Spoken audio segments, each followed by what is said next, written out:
आज हम सीखेंगे कैश बुक भरना, कैसे हम कैश बुक भरेंगे।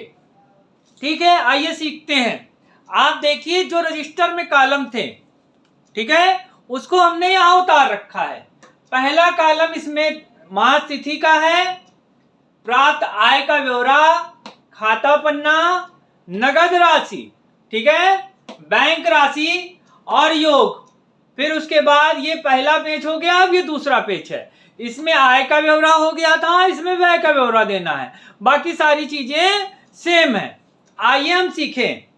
हाँ, आपको हमने बताया था कि पासबुक में जो हमारा बैंकिंग सत्र है वो 1 अप्रैल से चालू होता है, तो बहुत 1 अप्रैल की कोई एंट्री नहीं होती है। तो अंतिम सत्र में जो राशि बच जाएगी वही 1 अप्रैल की ओपनिंग बैलेंस हो जाएगा। तो हम जो भी ये आय व्यय का ये कैश बुक भरते हैं तो हम इसको 1 अप्रैल से शुरू करते हैं। तो हम मार्च में जो भी पैसा बचा हुआ है उसको हम यहाँ लिख लेंगे। अब हमने मान लीजिए कि हमारी पासबुक में एंट्री थी 29 मार्च की थी, 29 मार्च को 25,000 रुपए बचे थे, तो वो हमारा 1 अप्रैल 2022 का ओपनिंग बैलेंस हो जाएगा।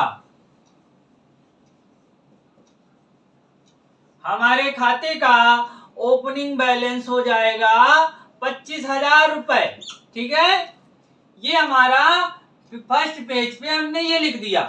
अब इसमें यही हमारा टोटल, मतलब 1 तारीख को और कोई पैसा नहीं आया, यानी यही हमारी ये बैंक राशि, ये टोटल सब कुछ यही हो जाएगा। ठीक है, तो ये हमने इसको लिख दिया। अब जब हम दूसरे पन्ने पे आएंगे तो क्या हमने 1 तारीख को कोई पैसा खर्च किया? 1 अप्रैल को क्या हमने कोई पैसा खर्च किया? नहीं किया। तो व्यय के ब्यौरा में डैश लगा देंगे। खाता पन्ना 0, कोई राशि हमने खर्च नहीं की। फिर ठीक है, कोई राशि हमने खर्च नहीं की, तो यहां पे देखिए इस तरीके से व्यय धन 0, व्यय धन 0 हो गया। उसके बाद अवशेष कितना है? जब हमने कुछ खर्च नहीं किया यही हमारा अवशेष हो गया, और जब इन दोनों का योग करेंगे तो यही 25,000 रुपए आ गए। ये हमने सीखा 1 तारीख में। 1 तारीख में जो ओपनिंग बैलेंस है इस तरीके से हमने उसको दिखाया। अब मान लीजिए कि हमारे पास 5 तारीख को विद्यालय प्रबंध समिति खाते में 5 तारीख को 10,000 रुपए प्राप्त हुए। 5 तारीख को तो हम सबसे पहले 5 तारीख का ओपनिंग बैलेंस लिखेंगे कि 5 अप्रैल को हमारा पहले का जो बैलेंस था वो हमारा कितना है? 25,000 रुपए। कितना है भाई? 25,000 रुपए। अब उसमें 5 तारीख को आया क्या है? जिला बेसिक शिक्षा से प्राप्त,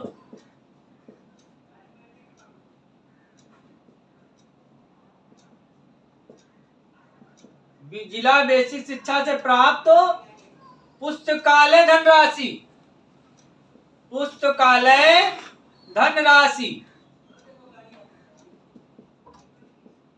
पुस्तकालय धनराशि, जिला बेसिक शिक्षा कार्यालय से प्राप्त पुस्तकालय धनराशि। अब हमारे पास ये 25,000 रुपए थे, 10,000 रुपए और आ गए हमारे खाते में, तो ये टोटल कितने हो गए? 35,000 रुपए। 35,000 रुपए ये हो गए हमारी ये बैंक राशि, ये टोटल मिला के हमारे पास ही 35,000 रुपए हो गए। ठीक है, ठीक उसी प्रकार 5 तारीख को व्यय में हमको दिखाना है, तो 5 तारीख को तो ये आया है, हमने कुछ खर्चा नहीं किया, हमने कुछ नहीं खर्चा किया, तो दी गई धनराशि 0 हो जाएगी, फिर वो दिखाएंगे हम व्यय धन बराबर 0। अवशेष कितना था,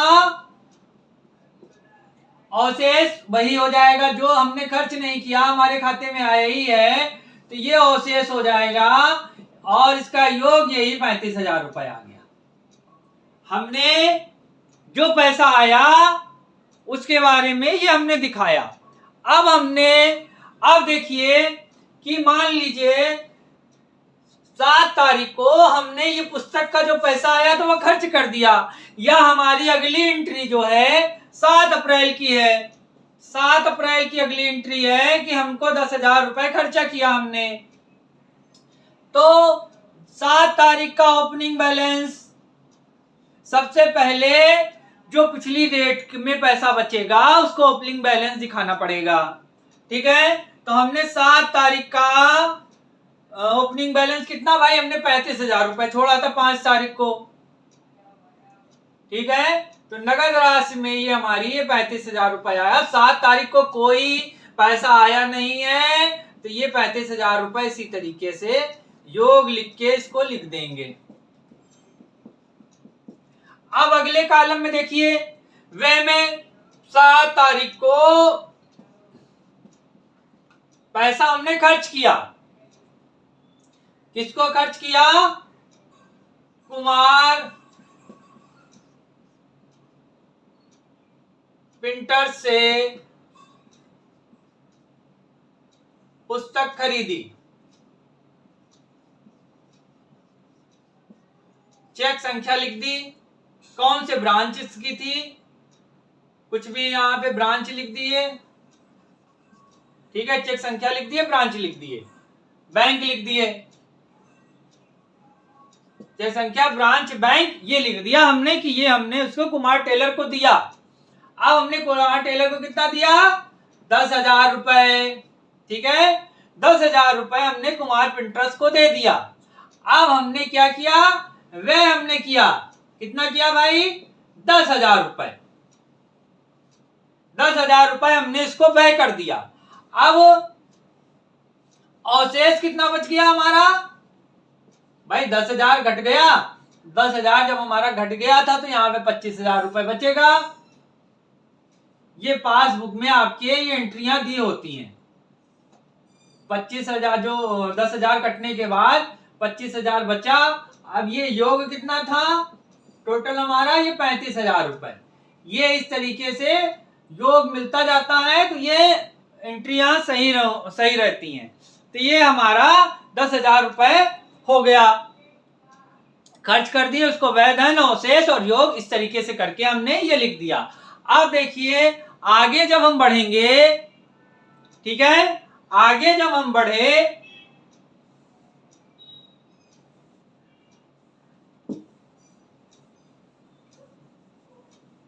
आगे मान लीजिए 10 तारीख को पैसा आया भी और हमने खर्च भी किया।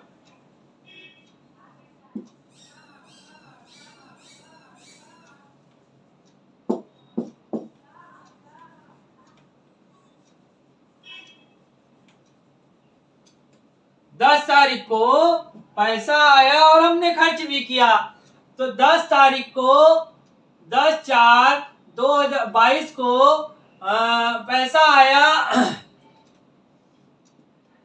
पैसा कितना आया भाई, पैसा क्या है, पहले 10 तारीख का ओपनिंग बैलेंस कितना है, तो 7 तारीख को हमारे खाते में बचा था 25,000 रुपए, तो यही 10 तारीख का हमारा ओपनिंग बैलेंस हो जाएगा।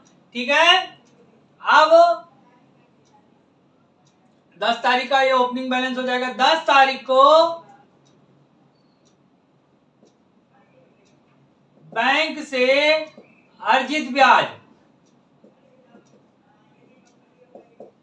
बैंक से अर्जित ब्याज हमको 10 तारीख को बैंक से अर्जित ब्याज मिला, कितना मिला भाई, 300 रुपए मिला, तो हमने इसमें जोड़ दिया। अब ये हमारा टोटल ये हमारा हो जाएगा 25,300। ठीक है, 25,300 ये हमारा हो गया 10 तारीख को। अब मान लीजिए व्यय वाले हिस्से में 10 तारीख को ब्यौरा में जो भी पैसा कट जाए या हम खर्च करें या ना करें वो उसको इसमें लिखना पड़ता है। अब मान लीजिए 10 तारीख को बैंक से ही काटा गया,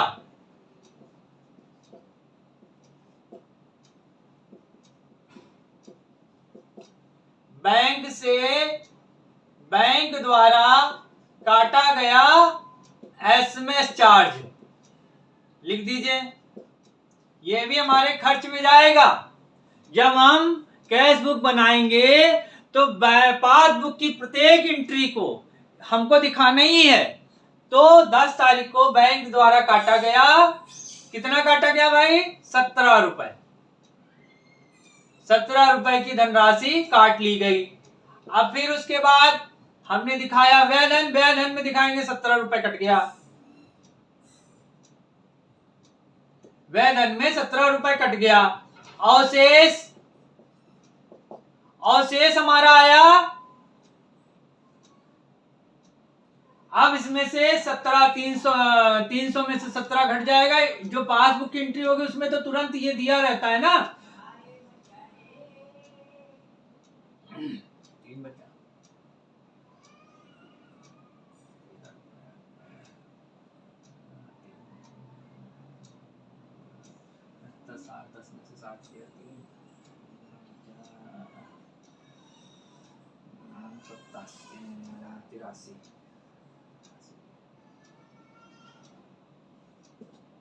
ठीक है, तो ये हमारा आ जाएगा 25,000।